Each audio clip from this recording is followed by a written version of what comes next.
Hello, ladies and gentlemen, Nick here, and welcome to my review of Doctor Who Series 5, Episode 3, Victory of the Daleks. Why am I doing that with my hands? I don't know. But anyway, Victory of the Daleks. So this story centers around Winston Churchill teaming up with the Daleks to take on the Nazis. However, he doesn't know that they're aliens, and when the Doctor tries to convince him otherwise, he doesn't really listen because the Ironsides, as he believes they are called, are too good and efficient.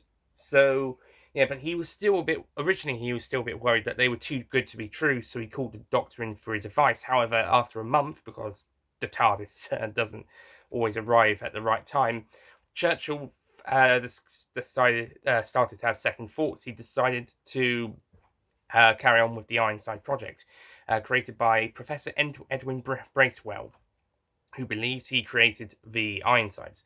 But the Doctor's now turning up and saying, no, they're Daleks. The Daleks, they must be destroyed.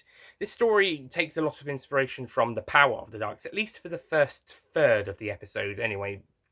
With the Doctor having to convince everyone around him that the Daleks are dangerous and they must be destroyed, whilst everyone else is like, oh, no, the Daleks are so useful. So yeah, this is similar to the power of the Daleks, except whilst the power of the Daleks did that for about five and a half episodes, this story can barely manage a third of the episode.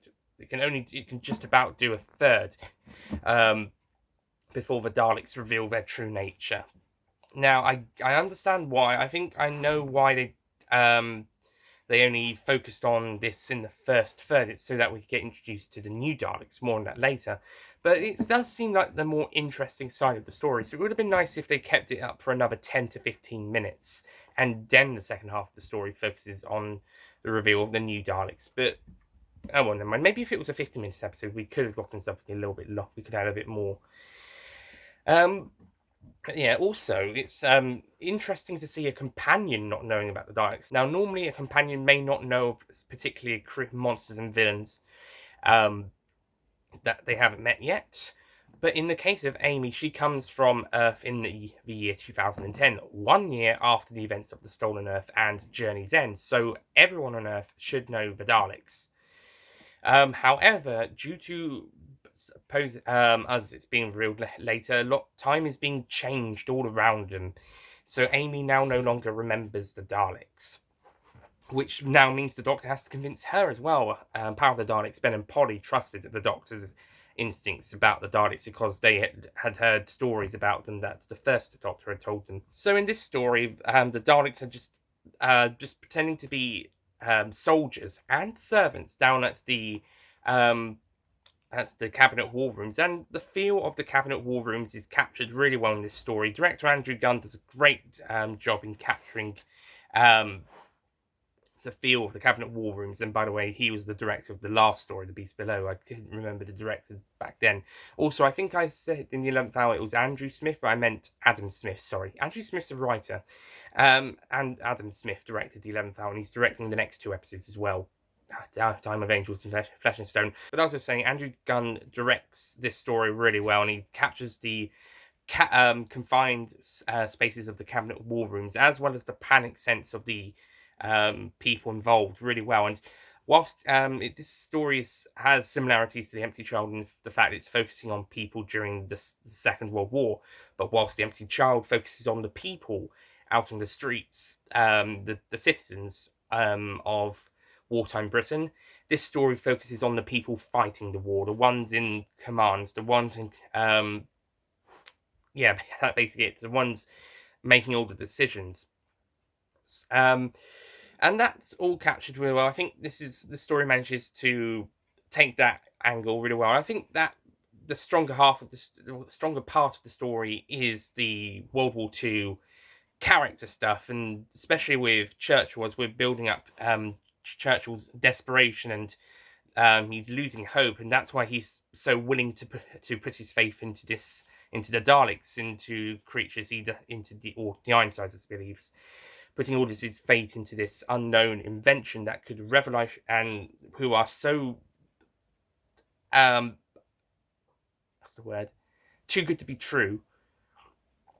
He can't quite trust him yet, but by the time the Doctor gets there, he's now realised they are they will help him win the war, perhaps. So he is desperate to use them to win the war to victory.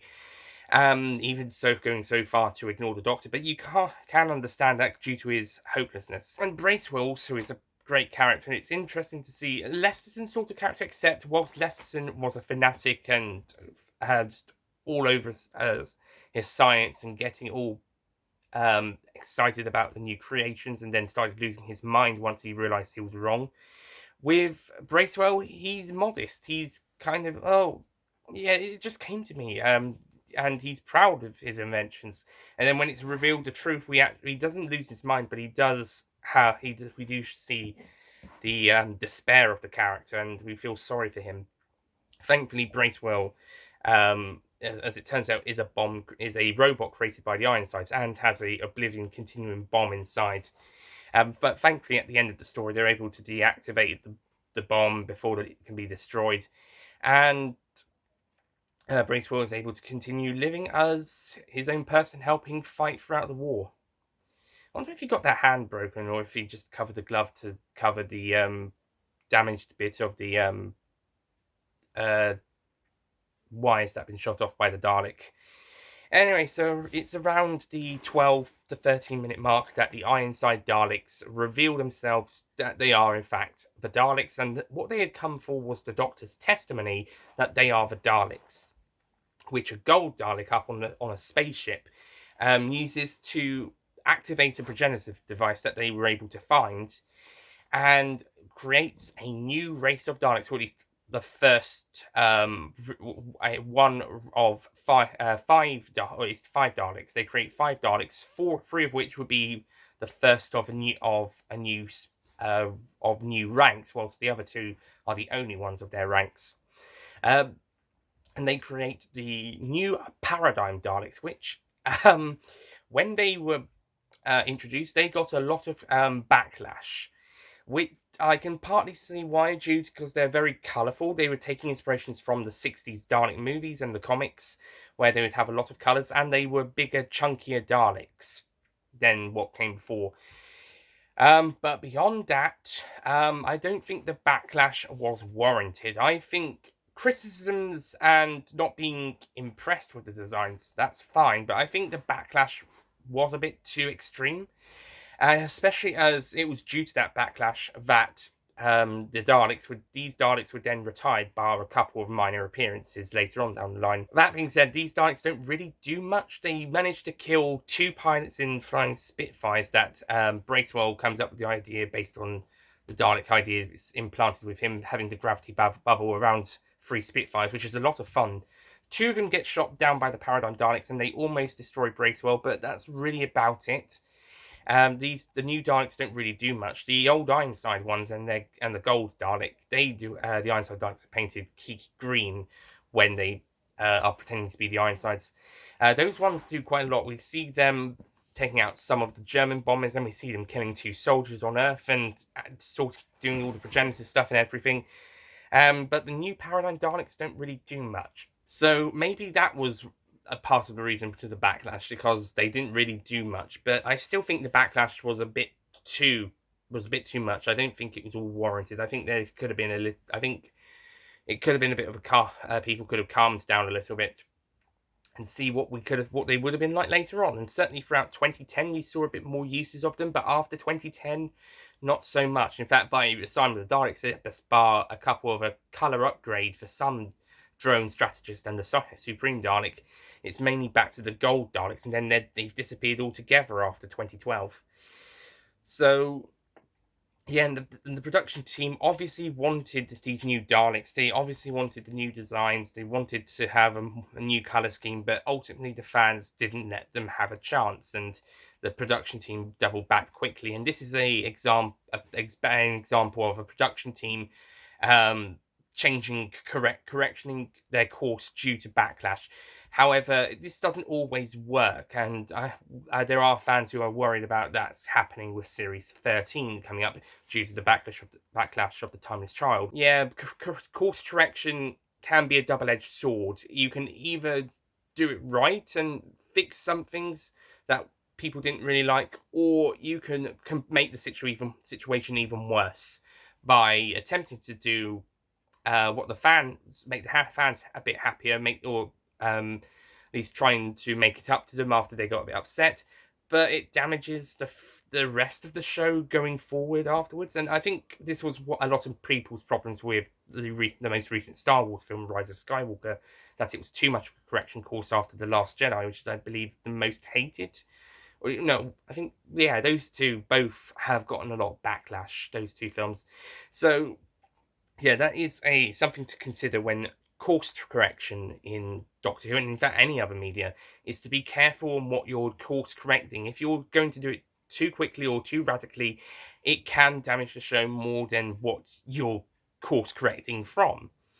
So we'll have to see with future stuff where that goes. As for these Paradigm Daleks, after this story, they don't really have much more appearances in the show, which is a shame because I actually kind of liked them. I actually really liked them. Yeah, the colour scheme in Asylum of the Daleks would have worked better.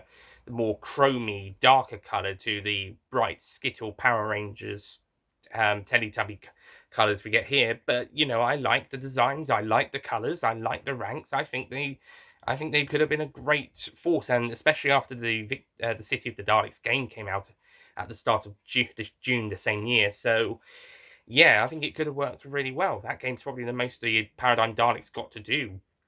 So yeah, it would have been nice to have seen these Daleks do a bit more stuff after this story, but the fans didn't give them a chance, as Billy Tracy said in his video about them in 2013. His Fight Who Fans video that he did. So yeah, it would have been nice to see these Daleks do more in this story, and it would have been nice to see them again. Well, we do see them again, but do more, do a bit more stuff in the future series. We do get, apart from the Stone Dalek, we don't get an awful lot of them. We'd have to rely on other media for that. Even then, there's not a huge lot of that. Some games, live events, a graphic novel that I really like called The Only Good Dalek. That's a really great graphic novel, by the way. Check it out, and also check out the Dalek Project as well. That's another good one. But yeah, there's not much with these guys. There's really not much. It'd be nice for them to come back at some point, but at the moment, there's really not much. As the Ironside Daleks and the Bronze one get exterminated, the Strategist, the blue one, which is my personal favourite because it's blue. Well, if Billy Tracy's personal favourite is the Eternal because it's yellow, and that's his favourite colour, then my favourite Dalek can be the Blue Strategist because blue's my favourite colour. So yeah, the Strategist is probably the one who gets the most to do after the Supreme in this story. He destroys two of the Daleks, one of the Ironside Daleks and the Gold Dalek. He has a couple more. He realizes the Doctor's jammy dodger, or jam sandwich, actually. I think they got the wrong biscuit for this story. Maybe it was supposed to be a jammy dodger, but they got a jam sandwich. Next time the Doctor has a jammy dodger, they get it right. In the Bells of St. John, and again in the Time of the Doctor. But for this one, I think they accidentally gave him a jam sandwich biscuit instead of a jammy Dodger biscuit. But it's the strategist one who realizes that that's the one who that the biscuit is just a biscuit, not a TARDIS self-destruct button. He gets quite a few lines. He's one of the ones who invest, along with the Eternal, has a look at the screen with where the Spitfires are coming around the ship, and he's the one who I think he's inspecting the time corridor where the ship does their time jump. The Supreme Dalek mainly is the one who does all the exposition to the Doctor and is the command. After him and the strategist, the drone kills the other Ironside. That's about it. And the Eternal is looking at the screen, but there's not much. This poor old scientist. This is his one and only story. I say he. It's one and only story. He might have a cameo. He might have had a cameo in City of the Daleks, but this is the scientist Daleks' one and only story. And poor Dalek. I have to say, poor Dalek hardly gets anything. The orange scientist hardly gets anything in this story. Oh, and to cover the colours, Supreme's white, Eternal's yellow, Strategist blue, Scientist orange, and Drone red. And that's the order of highest to lowest rank. That's poor old Scientist. It only gets one appearance here, maybe an appearance in City of the Daleks as well, and it hardly does anything here. Maybe also in City of the Daleks, it hardly gets anything, or they hardly get anything if there's multiple ones. Shame. That's a shame. Yeah. So that's the Daleks covered. I like the Dalek designs, but due to the backlash, they were quietly retired after a few expanded media appearances and 2 cameos in the series 5 and 6 finales, and a darker design used in Asylum, and then that was it. They're gone. Gone and not likely to return unless expanded media wishes to continue using them, but I haven't got much of an expectation on that. It's a shame that they didn't do much. Perhaps the fans would have liked them a bit more if they had. And if the colour schemes were a little bit darker, like in Asylum. The Ironside Daleks and do a bit more of an impressive, are a bit more impressive and do a bit more, but they then are destroyed by the new Daleks. I do have to say, with this story, this is the one story with the gold Dalek, the usual bronze Dalek, I should say, actually, not gold, the usual bronze Time War Dalek. This is the only time it doesn't look that great. Because most of the time, in the Russell T Davies era, and even later Stephen Moffat stories, where we have the bronze Daleks, they look really, really great. They look superb. They look impressive. In the RTD era, they looked beautiful. But this one story, the one bronze Dalek, the other, with the Ironsides were bronze Time War Daleks, but they've been repainted. So the one still gold bronze Dalek, it doesn't look as impressive.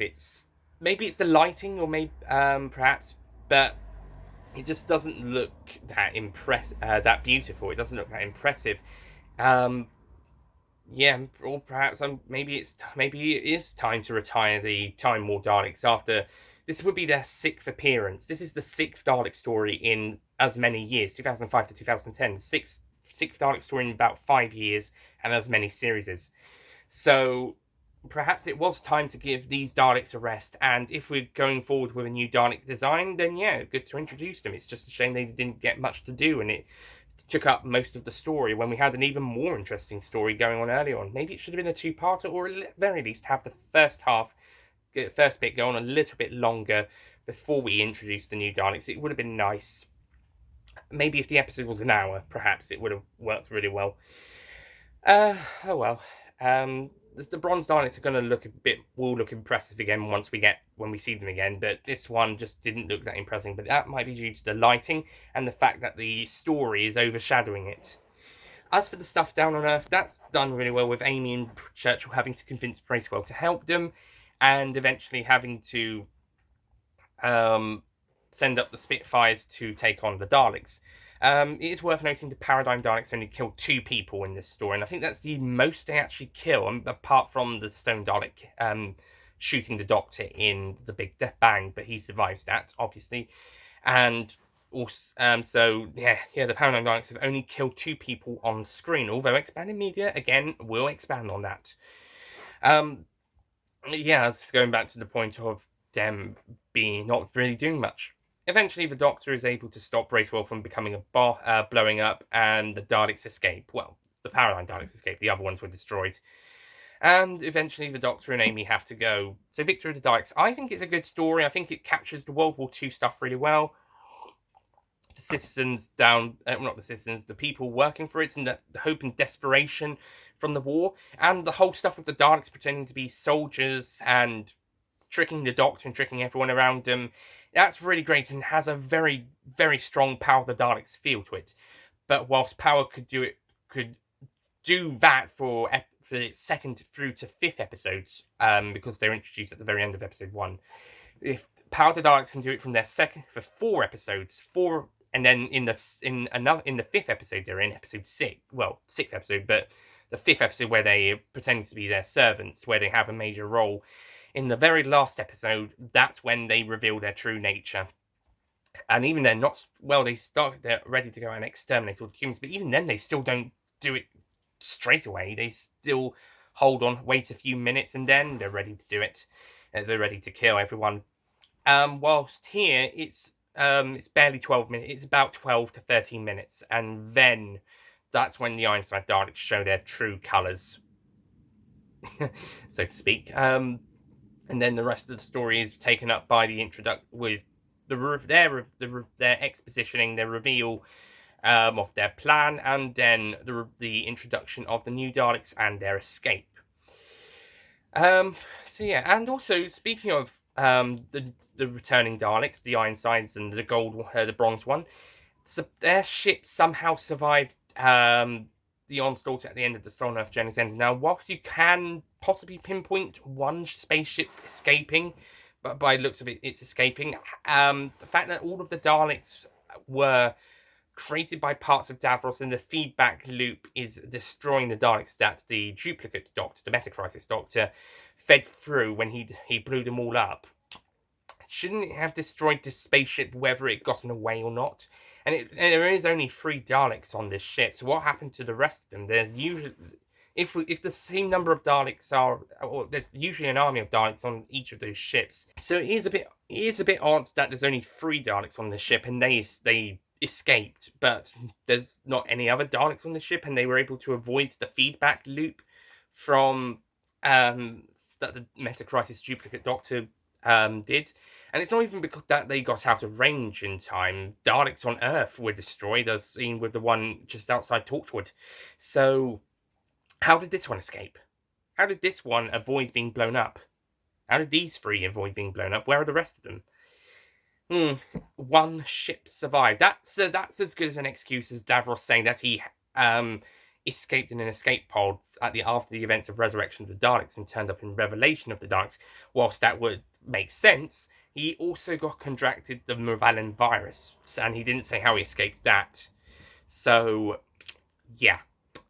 There is the Big Finish audio Davros in between those 2 stories, but even then I don't think that quite explains it, though Revelation's escape pod explanation would explain how he escaped the events of that audio. But in the terms of the TV stories, yeah, doesn't quite work. And even then, like I said, I don't know if the Davros audio says how I can't quite remember whether it says how he survived Resurrection. So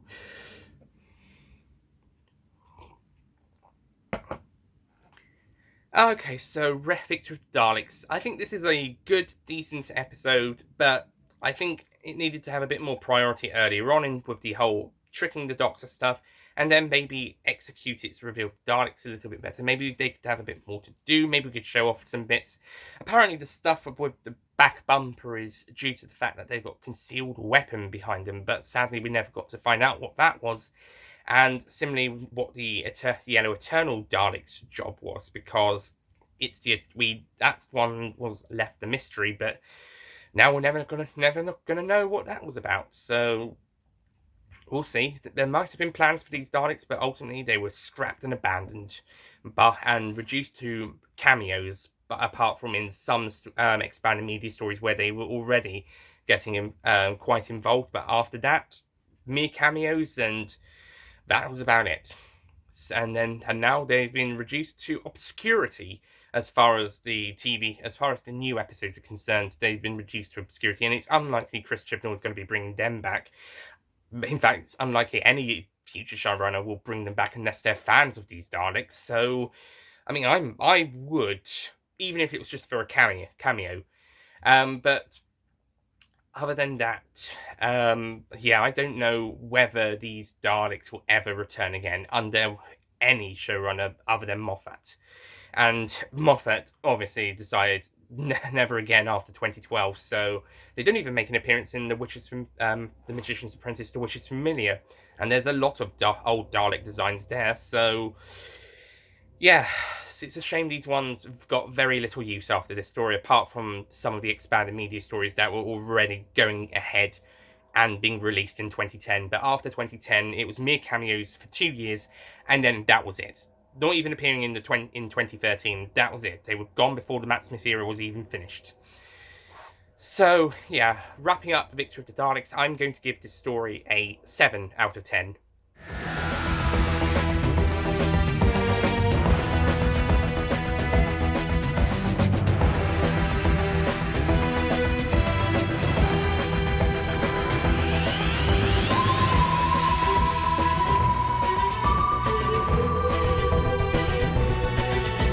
I think it's good. I think it's enjoyable. I think it's got some good stuff with the Daleks. I think it's got some great stuff with the whole World War II cabinet stuff. But I think the new Daleks really needed more to do. I think the stuff with the paradigm, with the Ironside Daleks pretending to be soldiers down in the war stuff should have gone on a little bit longer, at least 5 minutes. And yeah, I think it could have. I think perhaps if the story had a bit more of a focus on that, it might have worked well. It's also a bit strange that it's the 3rd episode of the series. Considering I know it's been just under 2 years since the last Dalek story, but it's also been only 7 stories ago. So it might have worked better if they had maybe waited until midway through the series or to the second half to reintroduce the Daleks. Still, it's better than in Series 8, where Into the Dalek is only 2 episodes after the Time of the Doctor, where they had a major involvement in that story. So anyway, that's Victor of the Daleks. Well, although I will say at this point now, I think it is going to be the better of the 4 Stephen Moffat Dalek stories. This includes the 2013 specials, because they're not really Dalek stories. They've got major Dalek appearances, but that's about it. They've got major Dalek appearances, but they're not Dalek episodes. Not really. The Dalek episodes of the Moffat era are going to be Victor of the Daleks, Asylum of the Daleks, Into the Dalek, and The Magician's Apprentice, to which is familiar, with the 2 2013 specials having a major involvement, but it's not about them, or doesn't feature them as much as the other ones. Yeah. But they are still quite important to those stories, and yeah, we've also got several cameos coming up, and this could be due to the Terry Nation estate deal, which I think must have ended by 2018, because 2018 we don't see the Daleks that year, and with Resolution being moved to Series 12, Series 11 is the first series not to have a Dalek appearance of the new series. So yeah, I think there was definitely something going on, and obviously Moffat felt he needed to have a Dalek story every other couple of years in a cameo, and the ones that in other years. But I can safely say now, I think Victor of the Daleks is probably going to be the better of the 4 Dalek stories of this showrunner's era. So that's it from me. Thank you for watching, and I'll see you guys next time for the 4th and 5th episodes of Series 5, The Time of Angels and Flesh and Stone. And the next story is going to be the first time that one of the original monsters for the new series will be returning. The Weeping Angels, to be precise. They won't be the first recurring new series monster. I think that was the huge, villain at Cassandra, but no, it'd be the Slovene, actually. The Slovene were the first recurring new series monster, but this will be the first story that the Weeping Angels, a new series monster, will be returning. And it's also going to be the first story that River Song will be back in as well after her introduction in Series 4. So we'll see how that goes down. I'll see you guys next time. Goodbye.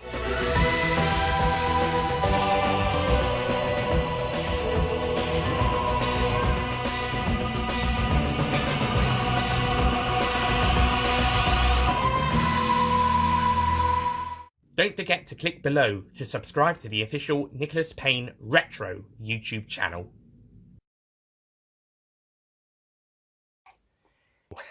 It's yeah, there's a couple of inspirations from the Power of the Daleks. I think the only so yeah, there's a bit of an now this normally that sound it sounds like and but as I was saying, Andrew Smith not Andrew Smith. I know Churchill's a problematic figure nowadays, but he is still recognised as one of the most notable British figures. But he is still recognised as one of the most notable and most popular British persons of all time at the. But he's still recognised as one of the most famous Brit, or one of them, yeah. But he's still recognised as one of the most famous Brits of all time.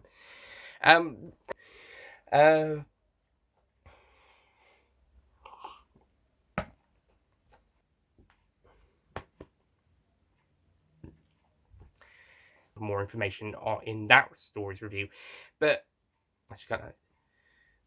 But yeah, sorry, it would. And yeah, as for the Einsteins were a bit more impressive, but sadly. So yeah, Victor of the Daleks, bit of a mixed bag in in Bad Wolf and the Pandora Code. In Bad Wolf and the Parting of Ways, the Doctor estimated there'd be about was it 200 ships? Was it 1,000 on board, or maybe 200 each board ship? I don't know, but he estimated a number, and I would have thought that there would be. Oh, I'll scrap that. We like the 2009 only had three episodes. After all, we only had the 2009 specials. There was only 5 episodes of those, 4 stories, and then the first 2 episodes of series 5. So it's 7 episodes, 7 stories. Give or take, yeah, it was 7 stories before this, but oh, never mind. Still, it's better than in series 8, where they made an appearance only 2 episodes after their previous cameo appearance. We'll see when we get to the other 3, but I'm not expecting any of them to be as good as this one, if perhaps. But let's just say I don't think any of those 3 are going to be better than this one. Where another this will be the next story will be the first time a new series monster return. Well, not a new